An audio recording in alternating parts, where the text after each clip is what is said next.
ফুলের ডালা নৈবেদ্য আদি সাজিয়ে তারা আজ আরাধনায় বসেছে।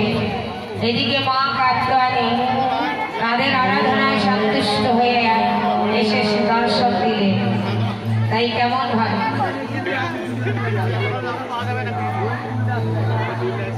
হরে কৃষ্ণ হরে কৃষ্ণ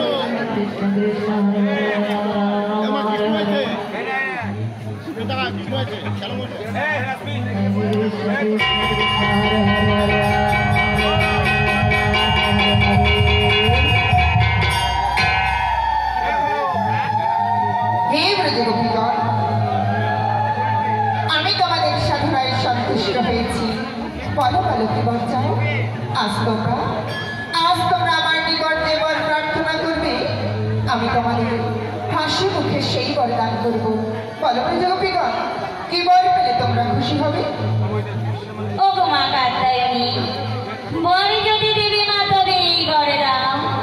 মা যশোদা যেমনি ভাবে গোপালকে পুত্র রূপে পেয়েছিল, আমরাও তেমনি ভাবে তোমার পতি রূপে পেতে চাই মা।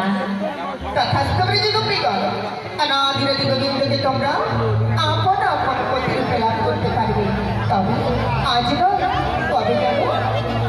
আগত শারদীয়া পূর্ণিমা তিথিতে গগনে উদিত হবে পূর্ণচন্দ্র।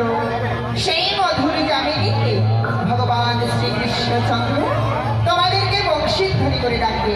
তোমরা সকলে ব্রজগোপীগণ সেই বংশীধ্বনি শ্রবণ করে একে একে ছুটে যাবে মধুময় শ্রীধাম বৃন্দাবনে। সেখানে তোমাদের অনেক পরীক্ষা দিতে হবে। যদি পরীক্ষায় উত্তীর্ণ হতে পারো তবেই তোমরা অনাদিরাদি গোবিন্দকে মাত্র একটি রজনীর জন্য প্রতিরূপ পাবে। যাও ব্রজগোপীগণ, এবার তোমরা আপনা আপন ঘরে ফিরে যাও। ও গো মা, আজ যখন তোমায় আমরা পেয়েছি মা গো, মনের মতো করে একটু আরতি করব। বেশ, তবে তাই হবে। আজ তোমাদের সকলার মনোবাসনা পূর্ণ হবে। হরে